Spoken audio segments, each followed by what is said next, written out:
It was, I mean, I'd never been to a desert before. The closest I'd ever come to a desert was California, and I mean, California's not exactly, third world. Um, and you get off, and you're in a secret Canadian military base in, the Middle East. You're getting ready for your 9-month combat tour, and you walk off the plane, and it's hot. It's not that hot, but everything just feels different. Like the clouds, there's just the air, the light, the way it plays off the sand, just everything is foreign. You definitely know that you were a long way from home, and you're not going back anytime soon.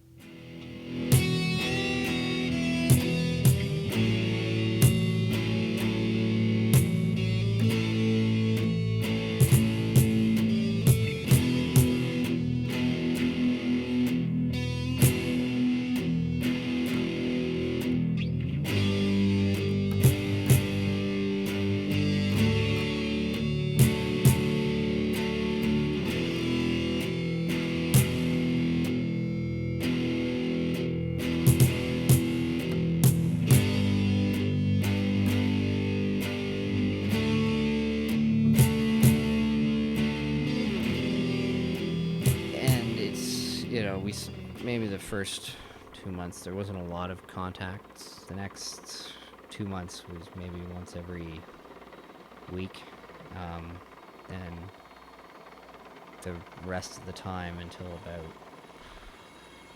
probably until about September, till we left, it was almost every other day.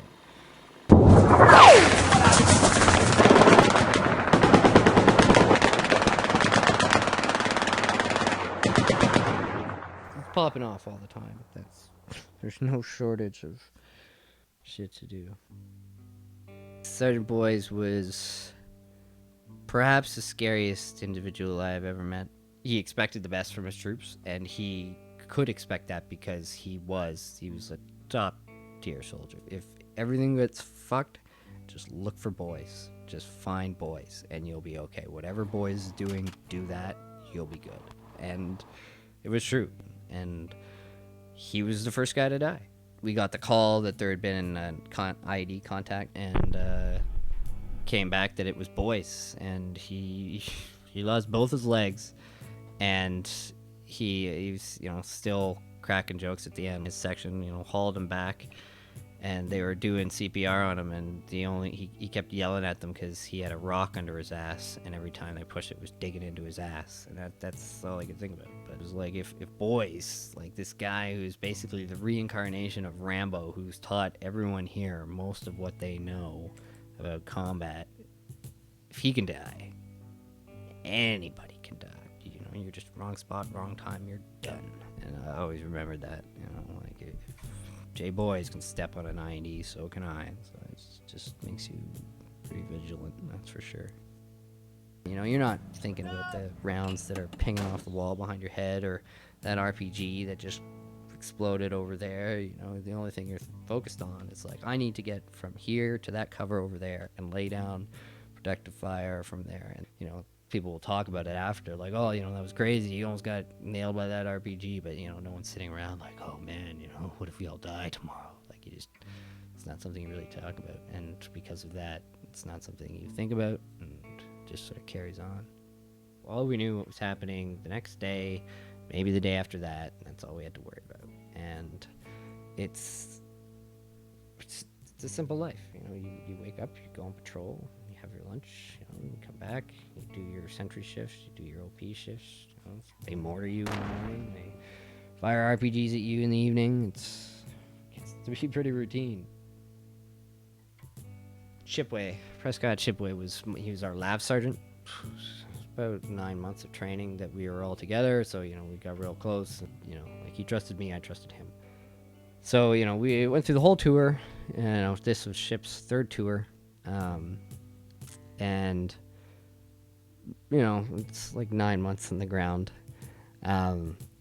and we were like literally on our last run in. It was the last time we ever had to get in a lav on an Afghani road. And we were about halfway on the drive, and ship's lav hit an IED, blew it off the road, and killed ship. He kind of came out of the turret, and then the lav landed on him. Yeah, so the last casualty was literally on like pretty much the last day in country. You know, you think about it, like, well, what's gonna happen? We got one more time, one more run, and it happened. So you spent the last 2 weeks thinking, oh my God, we're almost out of here. This is gonna be great. It's gonna be great. And then it's just one more reminder that you're not. It's not great. It's still war. I shut a lot of positions up. There's a lot of places that were shooting at us, and after I was done shooting at them, they weren't shooting anymore. So, yeah, I probably killed some people. But do I feel bad about it? Do I feel remorse? No. These people are barbarians who are treating their own people like cattle. I personally, I'm not gonna say I'm glad I killed them, but the world is a better place without them. And if me killing those guys means that one Afghan gets to grow up and raise a family, have kids, and maybe enjoy some measure of peace, hell yes, I would go back and I would kill them again.